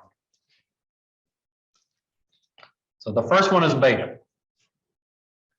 Beta risk is essentially two questions. One is, should you be in stocks or not be in stocks? And the second one is, if you're in stocks, you want stocks that are very sensitive to the economy or stocks that are very insensitive to the economy. So high beta stock would be very sensitive to the economy. A low beta stock would be very insensitive. You may know what we call those. What's a high beta stock called? Also known as a cyclical stock. And what's a low beta stock known as? Defensive, right? We've got cyclical and defensive stocks. All right, so your first question is, hey, do we want to be in stocks at all? Now here I'm using the word beta in a generic sense, not beta in the capital asset pricing model. Beta here just means how much market exposure do you want? Do you want to be really exposed to the stock market, high beta, or do you not want to be? All right, so the first question is, should we be in stocks or not? And then you want to ask, what kind of stocks? Do we want high beta stocks? They're going to do really well if the economy takes off. Or do you want low beta stocks that are going to somewhat protect us if we have a recession? All right. So cyclical stocks or high beta stocks, retail like a Nordstrom's, that's a high beta stock. Durable goods like cars, heavy equipment, planes, those tend to be high beta. Now, Dr. Damodaran argued that Ferrari is a low beta stock. Why would Ferrari be a low beta stock? That's a car manufacturer, and they make cars at what cost $300,000. Why would that be low beta? Right, and who are their customers?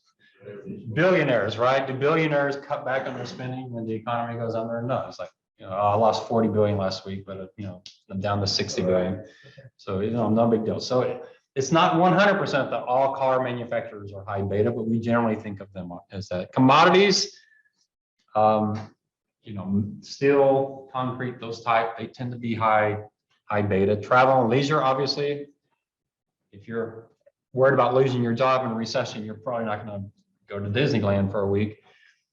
Any kind of consumer discretionary, by definition, the word discretionary says that it's high beta. It's something that people can cut back on if the economy is tanking. So those are high beta. Defensive stock. Well, retail, that's discount stores, the Walmarts, the Costco, the Family Dollars, those are low beta stocks. Gasoline tends to be low beta. You know, if gas prices are high, people buy gasoline, they cut back on other things. So, you know, they're going to make room for gasoline. Food, we're going to buy food no matter what. Anything consumer staples, just that term staples just means low beta, just by definition. It's the stuff that we have to buy no matter what. Utilities tend to be low beta, although that's getting a little tricky now. AT&T and some of these others, it's a little bit confusing what exactly they are. But typical utilities are low beta. You're going to pay the electric bill probably before you pay for anything else. If it's a choice between pay the electric bill or go to Starbucks every day, what are you going to choose? Most people will choose electric bill. A few people will choose Starbucks. Telecom has historically been that. Healthcare generally is low beta, but not always. Oh, the trick with healthcare, first of all, if you take my life insurance class, you'll get an earful of this because we talk about healthcare reform. Most healthcare people don't pay for it. Your insurance pays for it or Medicare pays for it. So that greatly reduces the beta, right? Because you're not paying for it. But if your employer is paying for it, what does that mean in a recession? You lose your job and your healthcare.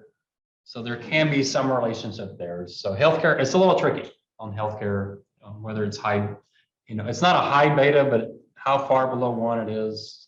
You would think if someone breaks their leg, they're going to pay to get that fixed, no matter what their job situation is.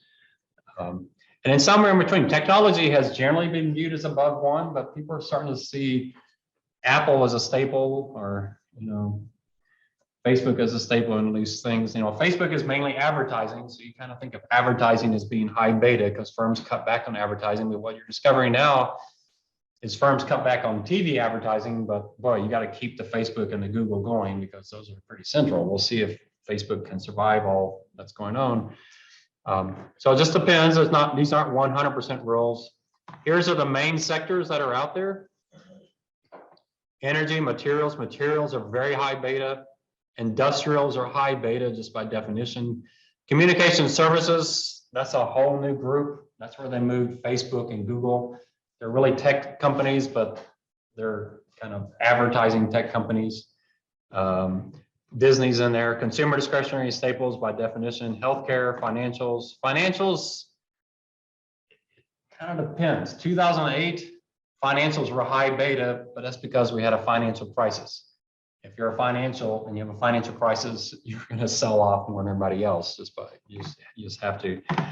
Real estate's a new sector, a really small sector. Generally, real estate is considered to be higher beta, and utilities usually lower beta. Where can they range? So the market's beta is 1. So we're kind of relative to that. So Walmart might be a 0.5, 0.6. Ford might be a 1.9 or higher. So Why is real estate high beta? well, it's a high ticket item, an expensive thing. If people are losing their job, they're probably not going to be buying a new house. In commercial construction, there's probably some real estate that's lower beta, but most of it's generally higher beta. These are my numbers, so I'm not saying they're necessarily everybody would agree, but you know, generally if I hear a stock, I've got, you know, immediately a beta will come to my mind from most companies. There's some, and you're going to see on paper 3 how you do it, because there's something I like to do which I think works really well for beta. Those that haven't before, like Sebastian's already done that, right? I don't know if you remember doing the rolling beta or not, but all right. So how do you do this for asset allocation? Your boss says, hey, I expect a recession. Pretty obvious. Let's cut back on our stocks, and within stocks, let's go lower beta. Pretty straightforward, right? That's not too difficult. I mean, if someone said, hey, I think we're in a recession next year, so I'm going to be loading up on stocks, you would probably, even before this class, would say, well, that sounds a little strange to me. So you kind of already knew that. I forget when I did this last year. I haven't updated it because I'm having trouble finding the numbers, but this is before the big sell-off on tech. So energy has been struggling the last 10 years, and tech has been really taking over the world the last several years. But I think what's even interesting is how well staples have done. I don't know our consumer discretionaries off here. They actually did pretty well. I just forgot to put them in there. So tech has been the big driver the last several years. And now they're starting to sell off. So we'll talk a bit about that when we talk about style. All right, so that's it for beta. Beta is pretty straightforward. Let's talk about capitalization. So I don't necessarily go in order. So BCS, that's the US, and then the U is the US versus non-US. So capitalization is how much a company's worth on a market value basis. You take the number of stocks that they have times their stock price, that's capitalization. We break it into, so on beta, we break it into cyclical, defensive, and kind of in between. On capitalization, we have large cap, medium cap, small cap, micro cap, and maybe penny stocks. So large cap, don't memorize these numbers, the 20 billion, it keeps changing. So 20 billion might be mid cap now, who knows? It just depends. You know, everybody has their own definition, but large cap are the big companies. So what would Facebook be? Large cap. What would Apple be? Better be large cap. If they're the largest ones out there are Apple and Microsoft. So medium cap is, you can see it overlaps 1 to 25 billion. I think 1 billion is too small for mid cap, but it kind of depends. You know, when the market sells off, small cap gets smaller. When the market takes off, you know, the ranges change with the market. Small cap, maybe down to 100 million. You're getting down to 100 million, you're down to a pretty small company today. So, and then micro cap, you're talking really, really small companies or companies that used to be big that have really sold off. It'd be interesting to see.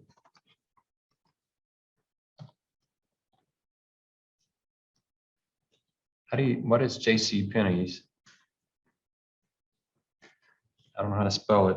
Well, we can look at Sears. What's their market cap? You'll see it? 3.2 what? Million, right? I could buy Sears. I could buy them out. Wow. Yeah, $3.2 million. Sears, I still remember driving home from UT Austin and they announced on the radio that Sears is now the largest retailer in the world. And I thought, there's no way Sears is bigger than Montgomery Ward's. There's just no way, or not bigger than Kmart. So there's no way Sears is bigger than Kmart. Kmart was the big gorilla. Everybody had a Kmart on the corner. I was shocked. How can Sears be bigger than Kmart? And what do we have today? Sears and Kmart together are $3 million. Do y'all know that Sears, the Allstate used to be part of Sears? What is Allstate's market cap? 34 billion. A few million, yeah, that's what I'm saying. I could go out and buy Sears myself if I wanted to. Discover Card, have you ever heard of the Discover Card? That used to be part of Sears. What is it worth? 15 billion. So Sears spun off some companies that are still worth in the billions. So it's not completely dead, but it doesn't belong to them anymore. So yeah, I mean, there's companies that are really, really struggling out there. That you're probably going to call a penny stock, right? A penny stock essentially is a company that's really going out of business, but their stock's still trading a little bit. Yeah, it's worthless, but they still trade. And sometimes, you know, penny stock like GM before, you know, when they went bankrupt and then before they came back out, it can jump 50% in a day. It doesn't mean that people are excited that it's coming back. What it means is some people had shorted GM stock and they made a fortune and now they want to close the transaction down. So they got to buy their short position back and they cause the stock price to go up.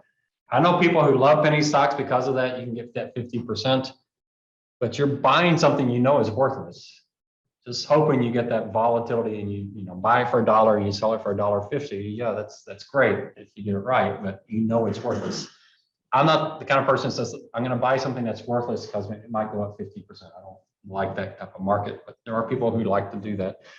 We're going to limit ourselves to large, medium, and small cap.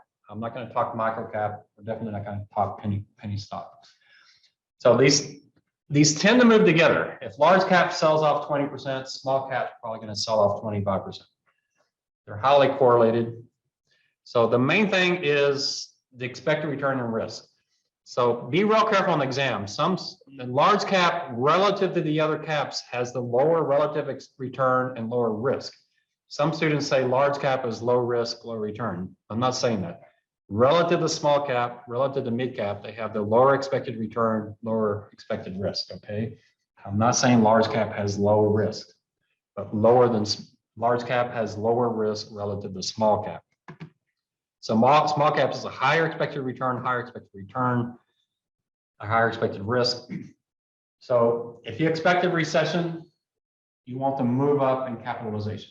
You want to sell your small cap and move up to the large cap. If you're expecting a really strong economy, and you move out of large cap into small cap tend to do better. Now, recently, that hasn't been so true because these large tech companies have really been dominating everything.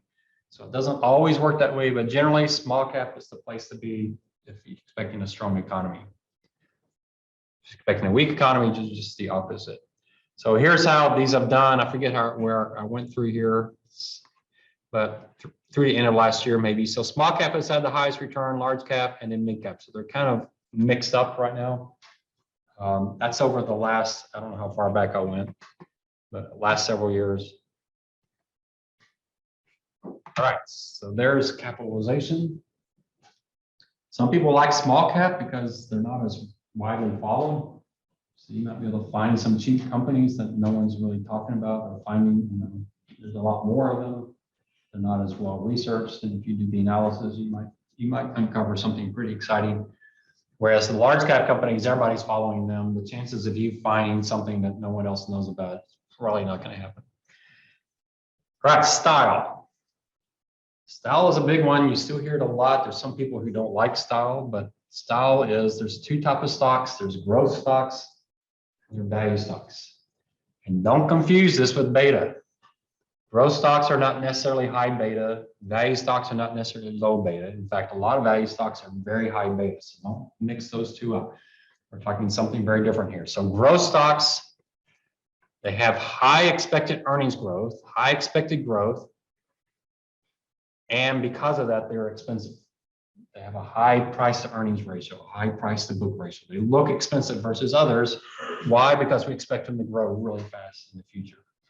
Value stocks have low expected future growth, and you see that because their valuations are really low. Now, to me, a growth stock, let's see if I can find a good growth stock here.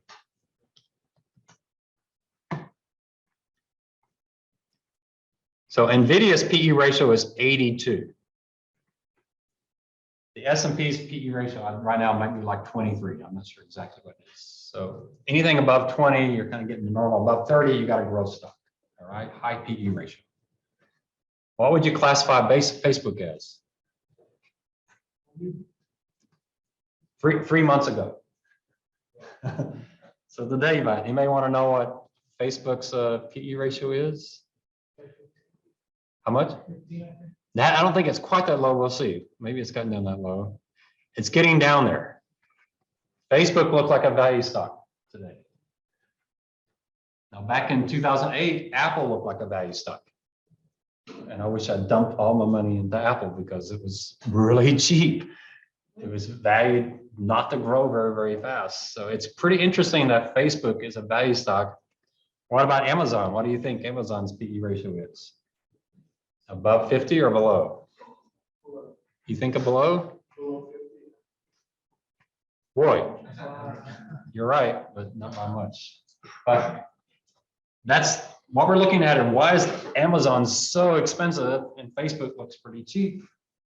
The argument is we expect Amazon to grow much faster than Facebook. If that's not true, if Facebook turns it all around, then you can get Facebook really cheap right now. If Amazon's growth rate is, they can't get it. The market's far too optimistic. You sure don't want to buy Amazon right now. So I'm not asking the question, which is the better company, Amazon or Facebook? We don't care about that. What we care about is which company is most appropriately priced versus what you think. So Apple could be really cheap, but it should be cheap because it's not expecting much growth, but it could still be a good buy. because the market's expecting 3% growth. And you say, yeah, 3% is not good. I'm expecting 5. 5's not all that great either, but the market's expecting 3 and I expect 5 is still a good buy. You might say Amazon's expecting 20% growth. I'm expecting 18, so what would you do? 18 is a really good growth rate, right? But the market's expecting 20, so what do? You don't buy Amazon. Okay, it's just like in sports. If Alabama's playing Minnesota, whom would you bet's going to win college football? Alabama, but that's not what you get to bet on, is it? What do you have to bet on? The spread, which is easier to pick Alabama to win or Alabama to beat the spread. The stock market is you got to beat the spread. All right? So right now the market's saying Amazon's going to win, Facebook's going to lose. You might believe that, but the question is, what's the spread? How much is that priced in? Dave? So how are still expecting it to grow? Yeah, and I don't know where that growth is because the retail hasn't been all that profitable. AWS is definitely a big player and definitely extremely important. I don't know. I'm not an Amazon follower. It's to me, I don't like it because it's a really complicated firm because it's really two firms in one. So it's really hard to analyze. So I don't like having to look at them. Obviously a very successful firm. So growth doesn't mean a great company. It just means the expectations are great and you're going to pay for it. It's going to be expensive. Value doesn't mean it's a bad company. It just means the expectations have come down. And the advantage is you get it for a discount, so it's cheap. One thing to be real careful of, because a lot of people get mixed up in here, value does not mean high quality. In fact, it means the exact opposite. Value stocks are low quality companies. They have volatile earnings, they have a lot of debt, they've been losing money. So don't think of value as quality, all right? Growth companies are high quality companies and they're expensive because they're growing fast, they have good earnings. Value companies are low quality. And so that will help you when decide which will do better in a recession. Would you rather have a high quality company in a recession or a low quality company in a recession? I'd much rather have high quality. Growth companies tend to do better in recessions than value companies. Value companies tend to do better in strong economies. That's not 100%, but it's true. Another thing you have to be careful of with interest rates. Growth companies, because they're growing so fast, their valuations rely on their performance 50 years from now, 100 years from now. And so when interest rates are low, the fact that you're going way out into the future doesn't impact you that much. But interest rates are high. What happens to a cash flow way out in the future? You use a higher discount rate, it gets hit a lot harder. So growth stocks tend to be more sensitive to interest rates. And that may be part of the reason why growth stocks have been selling off here recently, because we see interest rates go up. It's not 100%, but generally, over the long term, value stocks do better in strong economies, growth stocks do better in weaker economies, value stocks do better, interest rates are low or falling. Interest rates are rising, excuse me, value stocks do better, interest rates are rising, growth stocks do better, interest rates are falling because so much of the valuation is way out into the future. So we already know that growth versus value, it's just been a growth. And I don't think this has anything to do with the economy's strength. I just think it's getting driven by these few humongous growth companies. These tech companies are just taking off. Long-term value stocks have been the place to be. They've had higher returns with lower risk than growth stocks. They've been the place. There's books out there saying be a value investor. Warren Buffett is a value investor. He likes to buy cheap companies and turn them around, or decent companies and that are cheap. But that's not been the place. Now, you notice I haven't updated this in a while. So, growth is starting to turn, and we'll see how much that, I'm becoming more of a value investor myself, avoiding growth stocks and buying value stocks. All right, so the last thing we got to do is US versus non-US. So we got 4 minutes. Let's at least start it so we can finish up on Monday. All right, remember with bonds, we said, you know what, this really isn't a decision because currency is so dominated. And that's because bonds are pretty stable, but currencies are really volatile. But here, we've got stocks that are volatile. We've got currencies that are volatile. and the stock and the currency kind of offset each other. They almost hedge each other. And so in this case, non-US stocks make a lot of sense. Most people have non-US stocks as a part of their asset allocation. But what are the categories? So obviously you have US stocks, and that's where we talk about beta, capitalization, and style. And then we break it up into developed, emerging, and frontier. Developed are those big countries, big stock markets, strong economies, like the UK, like Japan.